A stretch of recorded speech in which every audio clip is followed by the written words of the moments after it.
Conservatives essentially get nothing they want, and liberals get everything they want. Oh, but wait, because Senator Langford says that the bill would allocate more money for immigration judges and other personnel. You know what I say to that? So what? More staff just gives Biden the chance to hire a bunch of woke people who will do everything possible to help bring more migrants into the country, because that's how this works. When did Border Patrol become woke? I guess they became woke when Laura Ingraham decided that Republicans passing the immigration bill that they've been begging for years and years would be a bad idea because it could be a political win for Biden. So now she's urging them to obstruct any efforts to pass immigration legislation. So here we are back on the Young Turks with Ana Kasparian having a go at Laura Ingraham, who, yeah, as you heard in the clip there, was talking about Republicans being opposed to a border bill. And I think, as we know, yeah, what the Democrats are saying and what the Young Turks are almost certainly going to say in this video here is that the Republicans shot down the border bill. They claimed they wanted a border bill, and then they just shot it down just so Donald Trump could run on the border as a big issue in 2024. I'm 100% certain they're going to say that. But in fact, the border bill was shot down, well, mainly because, like all these stupid bills in America, it wasn't a border bill at all. It was some stuff about the border, but also a bunch of money for Ukraine or God knows what else. But I think Ukraine was a big thing. It's like, okay, you want to give a bunch of money to Ukraine? Make a Ukraine bill. I hate the way that they combine all these issues in. They, you know, when they're crafting bills and laws, they try to combine all these multiple things together, multiple issues together, which have nothing to do with each other. It's absolutely enraging. It's just yet another indication of the utter corruption of the political system, of the lawmaking system. It's absolutely ridiculous.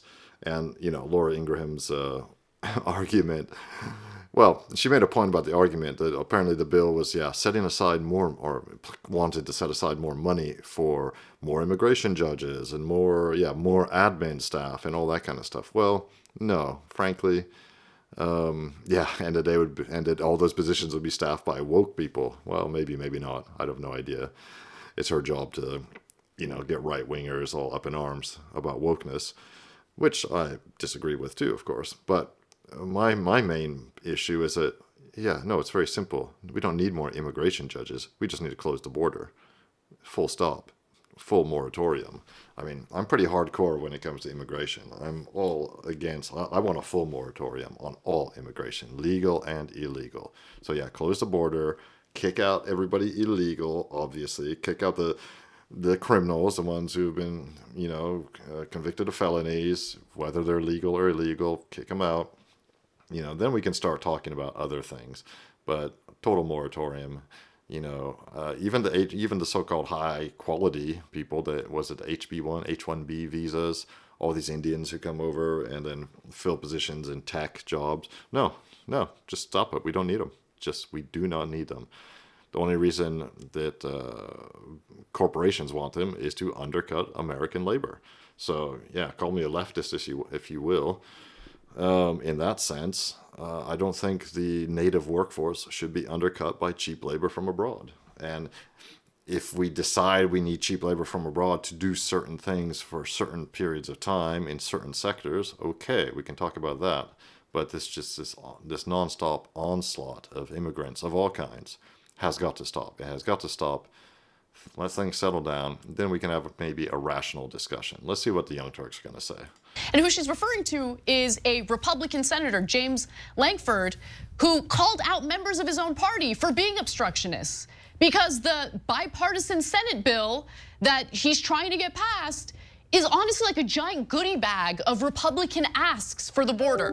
So now all of a sudden you have Laura Ingraham turning around and pointing to border jobs, including Border Patrol, and by the way, the judges who need to adjudicate the asylum cases and get people, processed as quickly as possible. She thinks those are woke jobs.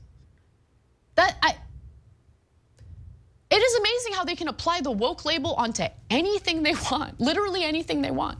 All right, so what's in the legislation that, by the way, is a bipartisan effort with James Lankford, a Republican senator from Oklahoma, Chris Murphy, a Democrat, and Kirsten Sinema, an independent. Well, the bill would require the Department of Homeland Security to nearly like shut down the border, which is what Republicans have been wanting, okay? And they would do so when the number of migrant crossings increase above 5,000 per day on any given week, or if the average... Did you hear that? 5,000 per day. 5,000 per day. Yeah. No, that's not nearly shutting down the border, Anna. Daily encounters reach a 4,000 a day threshold in 1 week. This would require more border patrol, but apparently those are woke jobs for woke people, according to Laura Ingraham, who's falling over herself, trying to figure out what kind of lies she can tell her audience about why they should now suddenly be against passing the legislation that they have been conditioned to be in favor of for literally years now. Amazing. Yeah, they should be against passing shitty legislation is what they should be against. Yeah. So, guys, she said that liberals get everything they want out of this deal. Yesterday on the show, I said that the Republicans got everything they asked for out of this deal. So one of us is clearly wrong and maybe lying, right?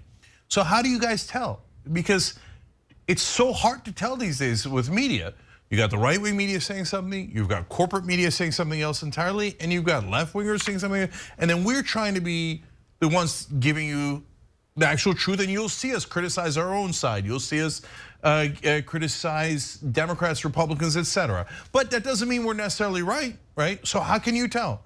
Well, let's look at quotes 4 and 5 here from Mitch McConnell and see if that gives us a clue as to who was happy with the bill and who wasn't and who changed their mind. So Punchbowl News reports, McConnell told GOP senators that before border security talks began, immigration policy united Republicans and Ukraine aid divided them. Quote, politics on this have changed. McConnell said of solving the crisis at the US-Mexico border, that's because former President Donald Trump wants to run his 2024 campaign focusing on immigration. So before Donald Trump spoke, McConnell said, if you put the border provisions we want in, we'll give you the Ukraine and Israel funding. After Trump spoke, Mitch McConnell said, it has changed. In fact, graphic 5, quote, McConnell saying, we don't want to do anything to undermine him. That's Donald Trump. God, it's just so sad. So who's right, who's wrong? Well, I told you, Republicans got everything they wanted, and then McConnell accidentally said, yeah, we changed our position because Donald Trump said he doesn't want to help Biden. And so they took everything that the Democrats gave them, that they asked for, and they said, even though you gave us everything, now because of Trump, we don't want it, and we don't want border security. Let them pour in because we want to blame Biden for it. We don't actually care. We don't. I mean, every Republican talks about, oh, the scourge of fentanyl crossing the border. They're murdering our kids. Now they go, good, good, good. Keep murdering kids. We're going to blame it on Biden. Oh, fentanyl, we love it. Keep doing it. We're going to blame Biden. Yeah, neither party cares about how fentanyl has destroyed communities, destroyed lives, has led to, at this point, over 100,000 overdose deaths per year. Neither party cares. They like to point to these issues during their campaigning, but once the campaign is over, once the election is over, once they have secured their position of power, all of a sudden, the drug overdoses don't matter at all. Well, that's a good point, what Anna says there. Yeah, neither party cares about that, but frankly, neither party really cares about solving the border issue either. As far as I can tell, you let me know what you think in the comments if you think I'm wrong about this. If either party actually cared about that, it would have been solved a long, long time ago. And I mean long before Trump ever came on the scene and all that. There are many factors at play when it comes to allowing just onslaught, this inrush of migrants, so-called migrants, so-called asylum seekers, so-called refugees, so-called illegals, and so-called legal. I mean, not so-called. There are actually legal immigrants, obviously, but the fact is there's an onslaught, and the onslaught of legal immigrants probably outpaces the onslaught of illegal immigrants or migrants or asylum seekers. No, we need to shut the whole thing down. Sorry, that's my point. Maybe you think I'm being over the top here, but when it comes to that, I don't, I say the same thing for Europe, by the way. Europe has the same problem, not to the same extent as America, of course, but the problem is here. It's well underway, it's outrageous, and of course there is a reaction to it. Nationalist parties in some European countries are getting much more powerful. They're starting to have decent results in the local elections, or in national elections and local elections, and good. People are getting fed up with it. These are European countries. They want to stay European. What's wrong with that? Every country should be protecting its borders and protecting the native people of those countries. Same with America. Anyway, let me know what you think in the comments. Like and subscribe, as always. Really helps me grow the channel and continue making content for you.